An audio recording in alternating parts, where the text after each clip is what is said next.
सामान्य लोगों के लिए बहुत अच्छी अच्छी बात महापुरुषों ने बताई है। आवाज को खींच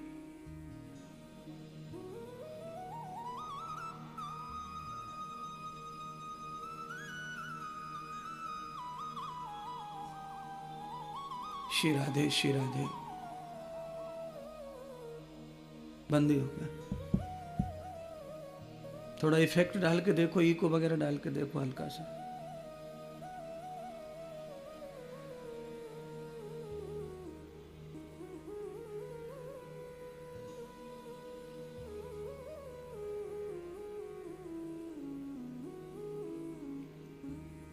माटी से जब नाग बनाए, पूजत लोग लुगाए।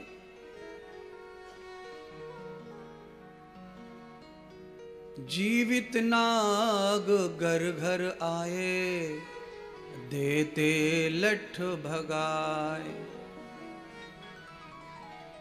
कबीर जी कितनी बढ़िया बात कह रहे महाराज। कबीर जी कह रहे हैं कि लोग मिट्टी का नाग बना करके पूजा करते हैं, उस पर घी चढ़ाते हैं, दूध चढ़ाते हैं।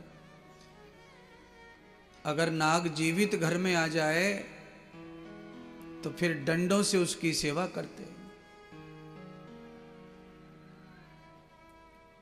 तो कबीर जी क्या बताना चाहते हैं? कबीर जी बताना चाहते हैं कि लोगों के अंदर कितना अंधविश्वास भरा हुआ है, लोगों के अंदर कितनी भूल भरी हुई है, लोगों के अंदर कितनी कमी है ज्ञान की, विवेक की।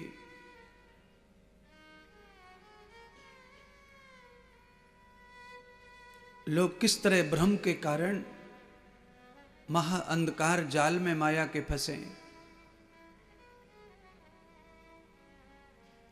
चाहे मैं हूं चाहे आप हैं, जीवित सांप घर में किसी को प्रिय नहीं है। और मिट्टी का सांप नागेश्वर महादेव ले आओ वृंदावन से।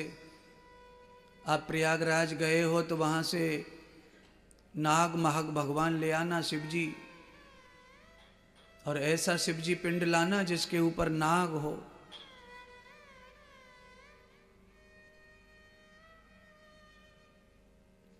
अब कल्पना करें कबीर जी का मानना कितना जबरदस्त है। कबीर जी ये कहना चाहते हैं, नाग का उदाहरण बता रहे हैं, वो एक दृष्टांत नाग का दे रहे हैं। वो ये कहना चाहते हैं कि जब हमारे घर में जीवित देवता हैं, माता पिता दादी दादा गुरुजन, उनकी सेवा करने में तो हम असमर्थ हैं और उनके चित्र की सेवा करने में समर्थ हैं।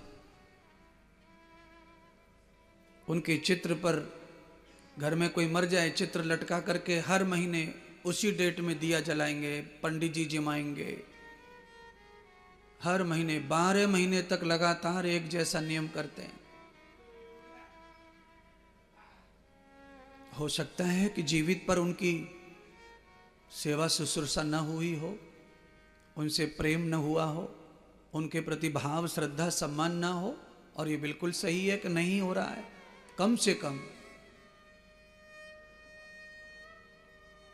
औलाद को कितनी भी श्रेष्ठ आप मान लो, पर औलाद फिर भी अपने ही मतलब को सिद्ध करने में लगी है। भक्त को आप कितना भी बढ़िया मान लो, भक्त अपने ही मतलब की भक्ति कर रहा है। संसार में आप जिसको भी जितना बढ़िया देखते हैं, वह अपने ही मतलब के लिए बढ़िया है। तस्वीर की पूजा जिस तरह कर रहे हैं हम सब, वैसे हम साक्षात पूजा में नहीं ध्यान दे रहे। क्यों नहीं ध्यान दे रहे? क्योंकि तस्वीर को मलमूत्र नहीं होता, तस्वीर को खांसी नहीं आती, तस्वीर दर्द नहीं करती, तस्वीर को हॉस्पिटल नहीं लगता, तस्वीर को बाथरूम नहीं लगता, तस्वीर को कुछ लगता ही नहीं है, खाली चुपचाप टंगी रहो। और एक दिया जलाना है, पंडित जी को भोजन करवाना है, उसमें अपने भी मजे हो जाते हैं, अपन भी खीर कचौड़ी पकौड़ा पकोड़े मान लेते हैं। अब वही चित्र का व्यक्ति, घर का सदस्य जीवित है तो समस्याएं हैं। जीवित आदमी का तो घुटना भी दुखेगा, पैर भी दुखेगा, माथा भी दुखेगा, पीठ भी दुखेगा, कमर भी दुखेगा, पेट भी दुखेगा, उल्टियां भी होंगी, बुखार भी आएगा। और ये सब सुविधाएं घर वाले बच्चे और बहू को देखनी पड़ती है। तो ये अप्रियम भवते सर्वेशाम, इसीलिए किसी को बुजुर्ग प्रिय नहीं है। और सब लोग जो है उन्नति का बहाना लेकर के दूर दूर जा रहे हैं। हमारी संस्कृति का नाश केवल उन्नति के भाव से हो रहा है, उन्नति के चक्कर में हो रहा है। धन का विकास हमारे पीछे पड़ा हुआ है।